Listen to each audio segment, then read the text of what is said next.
Top quality और consistent performance के लिए सिर्फ सिल्वर पंप नाम याद रखना। હવેના ખાડા રાજના દ્રશ્યો જામનગરથી જુઓ। દ્રોલના મજોડ ગામે જર્જરિત રસ્તાથી લોકોને હાલાકી ભોગવવાનો વારો આવ્યો છે।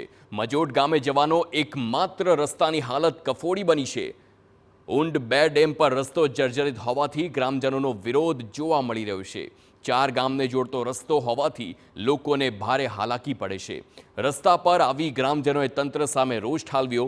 નેતાઓ અધિકારીઓને અનેક વખત રજૂઆત કરી હોય તેવા આક્ષેપ પણ કરવામાં આવ્યા। વારંવાર રજૂઆતો છતાં સમસ્યાનું કોઈ નિરાકરણ નહીં। વહેલી તકે સમારકામ નહીં કરાય તો આંદોલનની પણ ચીમકી ઉચ્ચારી છે।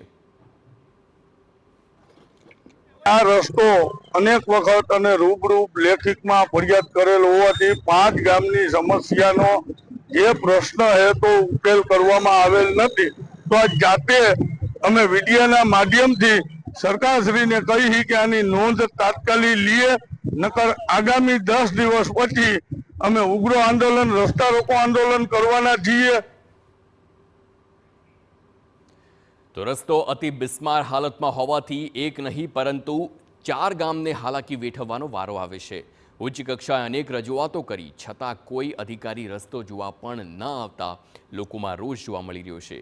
ત્યારે હવે આગામી 10 દિવસમાં રસ્તાનું સમારકામ નહીં કરાય તો ઉગ્ર આંદોલનની ચીમકી ગ્રામજનોએ ઉચ્ચારી છે।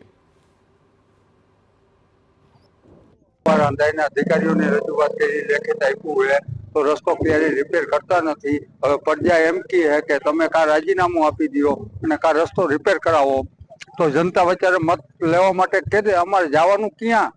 જો આ રસ્તો રિપેર ન કરતા હોય અધિકારીઓ તો કે નેતા કરતા ન હોય મદદ, તો અમારે ક્યાં જવાનું? તો હવે રાજીનામું જ મારે આપવાનું હોય અંતે ટૂંક સમયમાં।